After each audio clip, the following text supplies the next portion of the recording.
அனைத்து இங்கு வந்திருக்கும் அனைத்து நண்பர்களுக்கும் உங்கள் மூலம் தமிழக மக்களுக்கும் தமிழக பாரதிய ஜனதா கட்சியினுடைய மாநில தலைவர் திரு நயினார் நாகேந்திரன் அவர்களுடைய சார்பாகவும் கட்சியின் சார்பாகவும் தமிழக மக்களுக்கு ஆங்கில புத்தாண்டு நல்வாழ்த்துக்களை தெரிவித்துக் கொள்கிறோம்.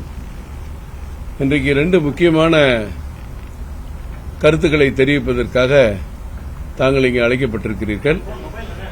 முதலில் 2ஆம் தேதி நாளை இந்திய குடியரசு துணைத் தலைவர் மேதகு மரியாதைக்குரிய சிபி ராதாகிருஷ்ணன் அவர்கள் சென்னைக்கு வருகை தருகிறார்.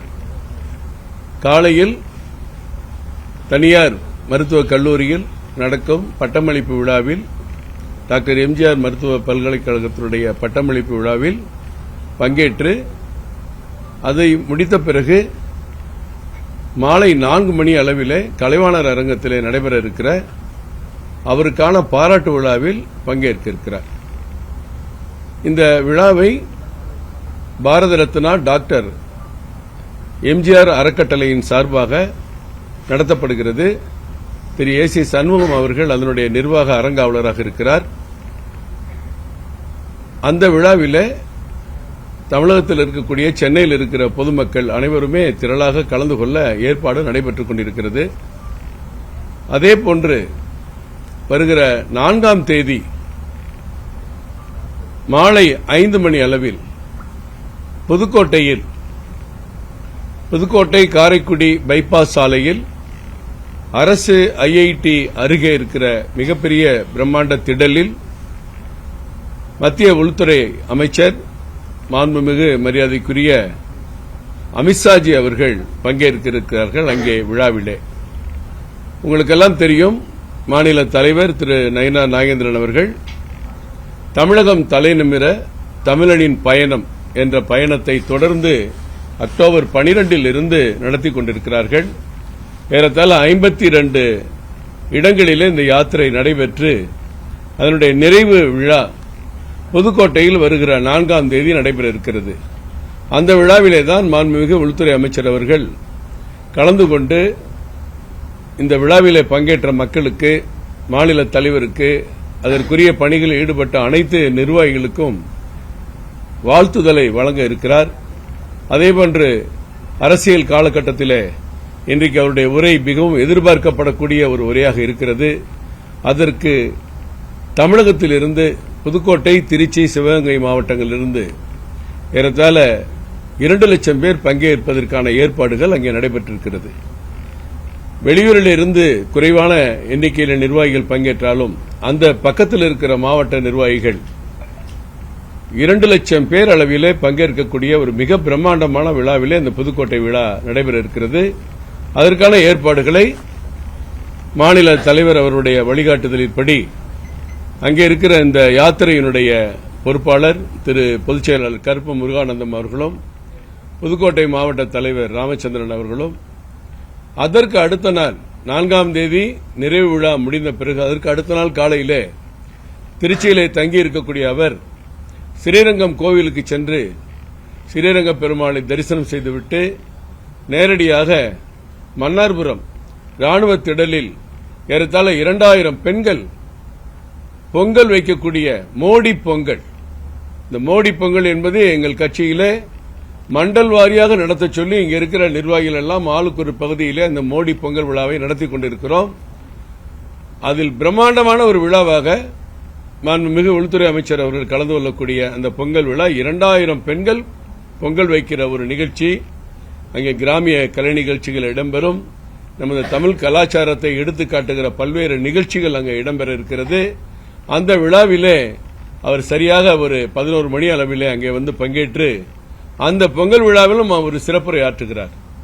ஏற்கனவே தமிழுக்கும், தமிழ் மொழிக்கும், தமிழ் கலாச்சாரத்திற்கும், தமிழ் பாரம்பரியத்திற்கும் தொடர்ந்து புகழ் செலுத்திக் கொண்டிருக்கிற, அதனுடைய பெருமைகளை எடுத்துச் சொல்லிக் கொண்டிருக்கிற பாரத பிரதமர் அவர்களுடைய வழியிலே ஐயா அமித்ஷா அவர்களும் இந்த பொங்கல் விழாவிலே நமக்கெல்லாம் பெருமை சேர்க்கிற ஒரு உரையை நிகழ்த்த இருக்கிறார்கள்.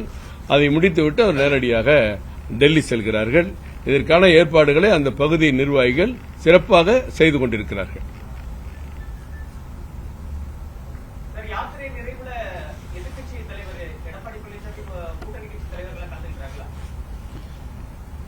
இதுவரைக்கும் அந்த தகவல் இல்ல. தகவல் இருந்தா நிச்சயமா உங்களுக்கு தெரிவிக்கிறோம். இல்ல, அதை பத்தி தலைவர் என்ன சொல்லல. இன்னைக்கு கூட காலையில பேட்டி கொடுத்திருக்காங்க. அதை பத்தி இன்னும் சொல்லல. இன்னும் அடுத்தடுத்து தலைவர்கள் தொடர்ந்து வரப்போறாங்கல்ல. இப்ப பியூஷ் கோயல் அவர்கள் வந்து பொறுப்பேற்ற பிறகு அவர் வந்துட்டு போனாங்க. அடுத்து ஐயா அமித்ஷா வந்திருக்காங்க. அடுத்து தொடர்ந்து பாரத பிரதமருடைய நிகழ்ச்சிகள்லாம் இருக்கும். மீண்டும் கூட அமித்ஷா அவர்கள் வருவாங்க. இன்னும் பொங்கலுக்கு பிறகு இன்னும் மேகம் எடுக்கும் இந்த பயணங்கள் எல்லாம். ஏற்கனவே தலைவர் இன்றைக்கு காலைக்கு தான் சொல்லியிருக்கிறாரு. பொங்கலுக்கு பிறகு கூட்டணிகள்லாம் ஒரு இறுதி வடிவம் பெறும் சொல்லியிருக்காங்க. அதனால அடுத்த வர கூட்டங்களுக்கு நிச்சயமாக கூட்டணி கட்சி தலைவர்கள் நிச்சயமா வரக்கூடிய வாய்ப்பு பிரகாசமா இருக்கிறது. இந்த கூட்டத்துக்கு வரும்பொழுது சந்திக்க வாய்ப்பு இருக்கலாம். அது இப்பொழுது நம்ம சொல்ல முடியாது. மாநில தலைவருக்கும் ஐயா அமித்ஷா அவர்களுக்கும் அது தெரியும். அடுத்து இந்த ஐயா அமித்ஷா ஐயா புரோகிராம்ல எங்களுடைய பொறுப்பாளர்கள் திரு அரவிந்த் மேனன், திரு சுதாகர் ரெட்டி ஐயா அவர்கள், ஐயா பியூஷ் கோயல் அவர்கள் எல்லாருமே அந்த நிகழ்ச்சிக்கு வர்றாங்க. மாநிலத்தில் இருக்க முக்கிய தலைவர்கள் எல்லாருமே அதில் கலந்துக்கிறாங்க. இன்றைக்கு அரசியல் சூழல்ல பாத்தீங்கன்னா வழக்கமா இந்த கூட்டணி இன்னும் இறுதி செய்யப்படவில்லை என்றெல்லாம் ஊடகங்கள்ல செய்தி வந்துட்டு இருக்கோம். ஆனா இன்னைக்கு நமக்கு முக்கியமான வேடிக்கை பார்க்கக்கூடிய செய்தியாக இருப்பது காங்கிரஸ் கூட்டணிக்கும் திமுக கூட்டணிக்கும் ஏற்பட்டிருக்கிற மோதல். இது நேரடி மோதலாகவே இப்ப மாறி இருக்கு. ஏன்னா இன்னைக்கு மாணிக் தாகூர் அவர்கள் நேற்று அவருடைய பதிவை பார்த்தோமேயானால் நிச்சயமாக கம்யூனிஸ்ட் கட்சி, விடுதலை சிறுத்தைகள் இயக்கம் எல்லாவற்றையும் கடுமையா சார்ஜ் பண்ணிருக்காரு. உங்களுக்கெல்லாம் ஒழுக்கம் இருக்கா இல்லையாங்கிற அளவுக்கு கேள்வி கேட்டிருக்காரு. எங்க கட்சி விஷயத்துல தலையிட நீங்கள் யாருங்கிற மாதிரி அவர் கேள்வி கேட்டிருக்காரு. கூட்டணினா எல்லாத்துக்கும் உங்களுக்கெல்லாம் நாங்க அடிமை இல்லை அப்படிங்கிற மாதிரி எல்லாம் அவர் பேசியிருக்கிறாரு. அது மிகப்பெரிய கேள்விக்குறியா தான் இருக்கு. ஏன்னா இங்க இருக்கிற திமுக அமைச்சர் ஒருவர் கூட போய் ராகுல் காந்தி அவர்களை சந்திக்கிற பொழுது அவருக்கு பதிலே சொல்லலையாம். என்ன அவங்க பிரவீன் சக்கரவர்த்தி இப்படி எல்லாம் பேசிட்டு இருக்காருன்னா அதுக்கு பதில் சொல்லாத அளவுக்கு இருக்கு. இன்றைக்கு பத்திரிகையில நம்ம மதுரை வெங்கடேசன் ஒரு செய்தியை சொல்லியிருக்கிறார். செய்தி பார்த்தேன் காலையில. உங்க மூலம் அதை வெளியில சொல்றது நல்லா இருக்கும் நினைக்கிறேன். மத்திய அரசு தமிழகத்துக்கு 29 பைசா கொடுக்குது ₹1. ஆனா உத்தரப்பிரதேசத்துக்கு ₹2.60 கொடுக்குது அப்படின்னு ஒரு செய்தியை இன்னைக்கு போட்டு அது ஒரு பத்திரிகையில பாக்ஸ் செய்தியா வந்திருக்கு. சாதாரண மக்கள் கூட தவறான கருத்துக்களை தெரிவிக்கலாம். ஆனா இந்த மாதிரி எம்பிக்கள், எம்எல்ஏக்கள், அரசியலமைப்பு சட்டப்படி உறுதிமொழி எடுக்கிறவங்க எல்லாம் இந்த மாதிரி தவறான தகவலை சொன்னா அவங்க மேலாம் வழக்கு போடலாம். அதான் நான் எங்க தலைவரை கேட்க போறேன். இப்படி பொய்யா சொல்றாங்களே, இவங்க மேல வழக்கு போட்டா என்ன அப்படிங்கிற மாதிரி கேட்டிருக்கேன். பொதுவா ஸ்ட்ரெயிட்டா ஜிஎஸ்டி வரி ₹100 வருதுன்னா ஸ்ட்ரெயிட்டா ₹50 மாநில அரசுக்கு, ₹50 மத்திய அரசுக்கு. இந்த ₹50 மத்திய அரசுக்கு அது 100% வைத்து பார்க்கும்போது 41% மீண்டும் மாநில அரசுக்கு, 29% தான் மத்திய அரசுக்கு போகுது. அந்த 29% தான் நம்ம தேச நலனுக்கான உள்கட்டமைப்பு திட்டங்கள், அது சாலை போக்குவரத்துல இருந்து ராணுவ பாதுகாப்புல இருந்து எல்லா திட்டங்களையும் அதுக்குள்ளதான் செயல்படுத்துறோம். ஆனா போற போக்குல இந்த வெங்கடேசன் பொய் சொல்றதுல ஒரு ஆஸ்கார் அவார்டு கொடுக்கிற மாதிரி, சினிமாவில் கொடுக்கமா இவருக்கு ஒரு ஆஸ்கார் அவார்டு கொடுத்தா வெங்கடேசன் தான் கொடுக்கணும். இன்னைக்கு பத்திரிகையில் வந்த செய்தியை பார்த்து வேதனையா இருக்கு. அடுத்து இந்த 100 நாள் வேலை திட்டத்தை ஒரு பொய்ய முதலமைச்சர் அவர்களுக்கு இது அடுக்கவே அடுக்காது.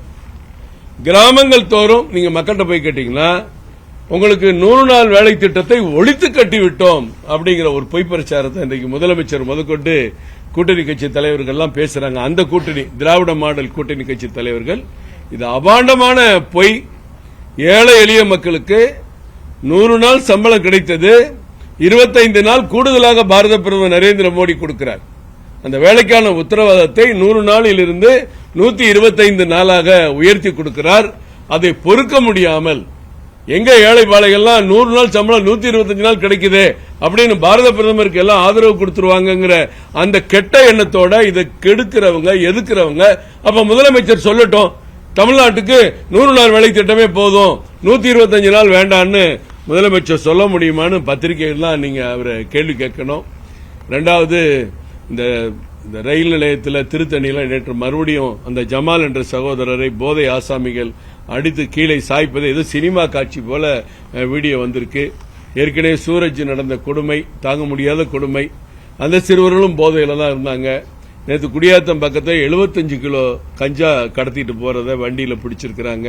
இப்ப போலீஸ் அதிகாரிகளுக்கெல்லாம் புது டியூட்டி வந்திருக்கு. மாசம் மாசம் எங்கெல்லாம் கஞ்சா சேர்ந்து இருக்கோ கொள்முதல் பண்ணது மாதிரி கைப்பற்றின கஞ்சாவெல்லாம் அந்த தீப்பிடிச்சு அந்த எரிய வச்சு அழிக்கிற அந்த இதுல போடுறாங்க பாருங்க, அந்த கடல்ல. அது ஒரு டியூட்டி மாதிரி போயிட்டு இருக்கு. எப்படி நீங்க மாசத்துல 2 செய்தி போடுறீங்க, இந்த ஊரில் கஞ்சாவை போலீஸ் அதிகாரிகள் அழித்தார்கள் அப்படின்னு சொல்லி உடனே அவங்க எல்லாம் அந்த தீயில் பிடிக்கிற அந்த கடல்ல கொதிக்கடல் மாதிரி இருக்கிற அந்த கடல்ல போடுற கஞ்சா போடுறத பார்க்கும்போது இது ஒரு வாடிக்கையான வேலையா இன்றைக்கு காவல்துறைக்கு மாறி இருக்கு. ஆனா அமைச்சர்களும் முக்கியமான அதிகாரிகளும் கஞ்சாவே இங்க கிடையாது, கஞ்சானா அது எப்படி பச்சையா இருக்குமா வெள்ளையா இருக்குமான்னு கேட்கிற மாதிரி தமிழ்நாட்டில் கேட்கறது மிகப்பெரிய கொடுமை. அதே மாதிரி இந்த 100 நாள் வேலை திட்டத்தில் என்னதான் முதலமைச்சர் பொய் சொன்னாலும் அது எடுபடாது. கூட்டணி கட்சிகள் அதற்கான ஒரு ஆர்ப்பாட்டம் வேற பண்றாங்க. வெறும் 148 ரூபாய் இருந்த சம்பளத்தை இன்னைக்கு 338 ரூபாயா பாரத பிரதமர் மாத்திருக்கிறார். ஒரு நாளைக்கு 148 ரூபாய் இருந்தது, இன்னைக்கு 338 ரூபாயா மாத்திருக்கிறாரு. அதெல்லாம் மக்கள் புரியும். அதை எதிர்க்கிற முதலமைச்சர் உள்பட அந்த கட்சி கூட்டணி கட்சிகள் மக்களிடம் ஏன் பொய் பேசுறீங்க, ஏன் பொய்யான தகவலை சொல்றீங்கன்னு எங்களுடைய வன்மையான கண்டனத்தை தெரிவித்துக் கொள்கிறோம். அதே மாதிரி நேற்றைக்கு முக்கியமான செய்தி, நமது பாரதம் ஒட்டுமொத்த உற்பத்தியில் உள்நாட்டு உற்பத்தியில் ஏறத்தாழ அந்த ஜிடிபி என்று சொல்லக்கூடியதில் உலகின் 4வது இடத்தை ஜப்பானை பின்னுக்கு தள்ளி 4வது இடத்திற்கு வந்து சேர்ந்திருக்கிறோம். அடுத்து ஜெர்மனிக்கும் நமக்கு 1 பாயிண்ட் தான், ஒரு 1.8 ட்ரில்லியன் தான் இருக்கு. அதுவும் இந்த ஆண்டு இறுதி அல்லது 2027க்குள் ஜெர்மனியும் நாம் மேலே போய் நம்முடைய ஒட்டுமொத்த உற்பத்தி ஜிடிபி என்பது உலகின் 3வது இடத்திற்கு சென்றுவிடும். இந்த வேகத்தில் நாம் செல்வோமேயானால் பாரத பிரதமர் அவர்கள் சொன்னதைப் போல 2047ல் இந்தியா உலகின் முதல் வல்லரசு நாடாக திகழும் என்பதில் எந்த கருத்து வேறுபாடும் இருக்க முடியாது. எனவே இது நல்ல செய்தியை நல்ல நாளில் உங்களுக்கு தெரிவிக்க நான் கடமைப்பட்டிருக்கிறேன். அதேபோன்று என்னோடு அண்ணன் துணைத் தலைவர் டால்பின் ஸ்ரீதர், மாநில செயலர் அமர் பிரசாத் ரெட்டி, ஊடகப் பிரிவு தலைவர் ரெங்கநாயகுலு, அதேபோன்று வெளிநாடு அயல்வாழ் தமிழர் பிரிவு தலைவர் சுந்தரம், மத்திய அரசு நலத்திட்ட பிரிவு சென்னை ராஜா, முன்னாள் மாவட்ட தலைவர் அண்ணன் காளிதாஸ், அண்ணன் செந்தில் உட்பட பல நிர்வாகிகள் இருக்கிறார்கள். அவர்களுக்கும் எனது வணக்கத்தை தெரிவித்துக் கொள்கிறேன்.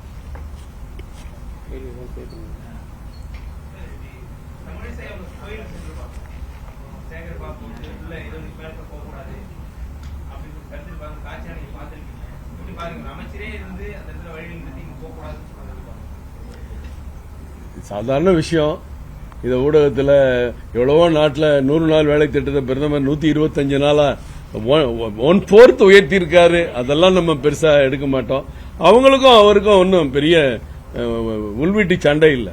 அவங்க ஒரு இயக்கத்தில் இருக்காரு, நம்ம அம்மா ஒரு இயக்கத்தில் இருக்காங்க. அம்மா போங்கம்மா 20 பேர் போனா இளைஞலா இருக்குன்னு ஏதோ சொல்லிருக்கலாம். இவரும் அண்ணா என் கூட வந்தது அனுப்புங்க. 2 பேரும் சாதாரணமா பேசுறது மீடியாவுக்கு அது பெரிய செய்தி ஆயிருச்சு. நான் அது ஒரு சாதாரண விஷயமா தான் பார்க்கிறேன்.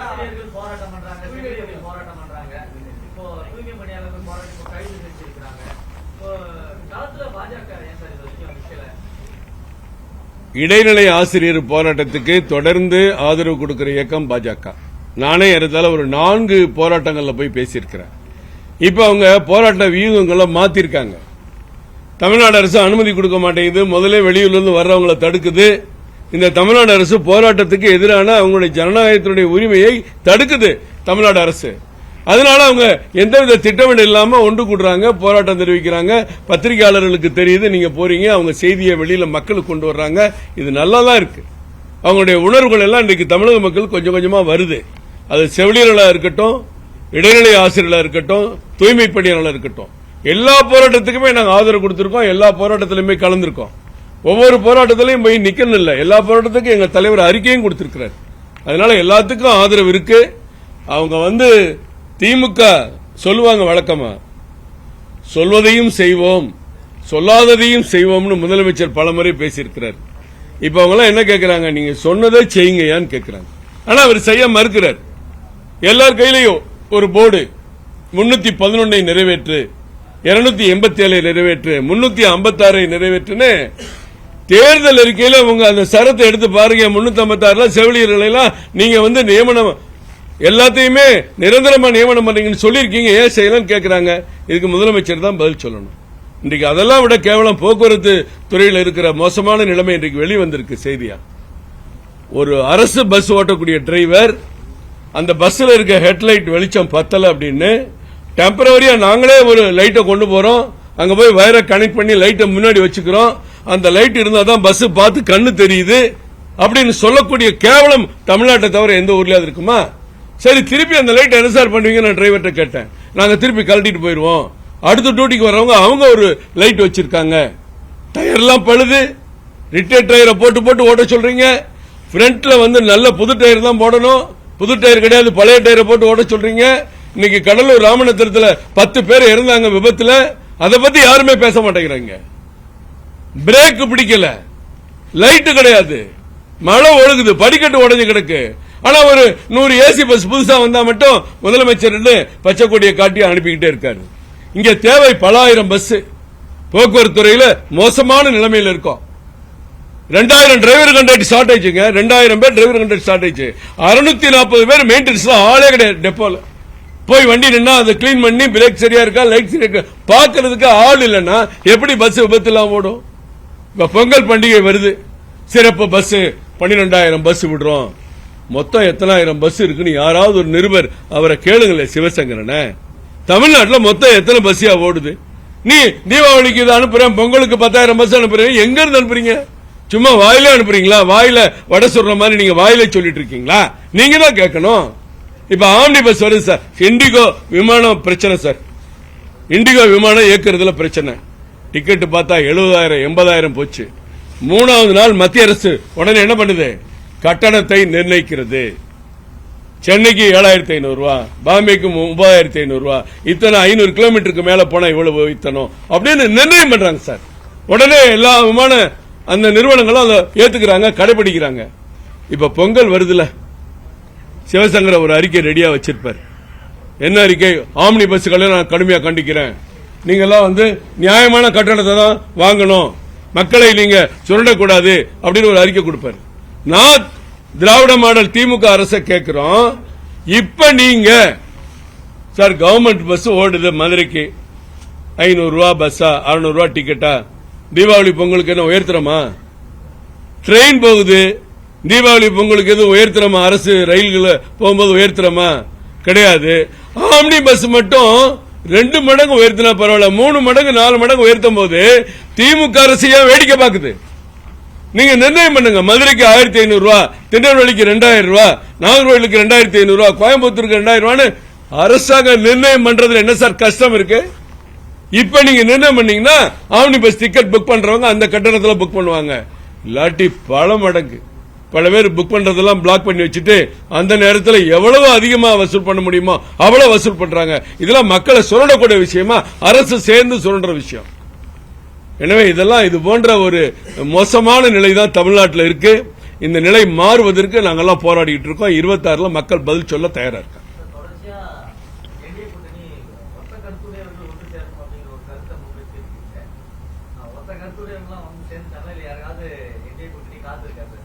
இல்லங்க, இன்னும் காத்திருக்காங்க. ஒத்த கருத்துடையவன என்ன? இதுல எந்த கருத்து? திமுக ஆட்சியை அகற்றக்கூடிய கருத்து. அதுக்கு ஒன்றா சேர்ந்தா பலம்னு எல்லாருக்கும் தெரிஞ்ச விஷயம் தான். எல்லாம் கால்குலேஷன் தானே. 10+8 8+9 18+40 அப்படித்தானே பார்க்க முடியும். திமுக அந்த கணக்கு வச்சு தானே காங்கிரஸ் பிடிச்சு இழுக்கிறாங்க. அவங்க போறேங்கிற அவங்க சட்டையை பிடிச்சு இழுத்துட்டு இருக்காங்க. பிரவீன் சக்கரவர்த்தி இவ்வளவு மோசமான நிலைமைய திமுகவை கண்டிக்கிறாரு. தமிழ்நாடு அரசாங்கம் இந்தியாவிலே அதிக கடன் வாங்கி கூச்சிருச்சுன்னு ஒரு அவங்களுடைய கூட்டணி கட்சி தலைவர் பேசுறாரு.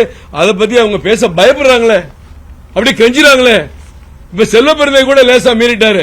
அதெல்லாம் அதிகாரம் வேணுங்க, பாக்கணுங்க, அதிகாரம் இல்லாம அரசியல் என்னங்க பண்றது அப்படின்னு செல்வ பெருந்தை பேசுறாரு. கார்த்திக் சிதம்பரம் பேசுறாரு, மாணிக் தாக்கூர் பேசுறாரு. முடிஞ்சு போச்சு. இவர் விடுதலை சிறுத்தைகள் தலைவரும் திருமாவளவன் அவர்களும் பேசுறாங்களே, அதிகாரம் வேண்டும் நாங்கள் சொல்லும் போது சொல்லுவாங்கிறாரு. எப்ப எலெக்ஷன் இன்னும் 2 மாசத்துல வரப்போது சொல்லும் போது சொல்லணும் என்ன அர்த்தம்? அங்கேயும் கலகலத்து போய் தான் இருக்கு. எல்லாமே பொங்கலுக்கு பிறகு தை பிறந்தால் வழி பிறக்கும்னு நிச்சயம் நம்புவோம்.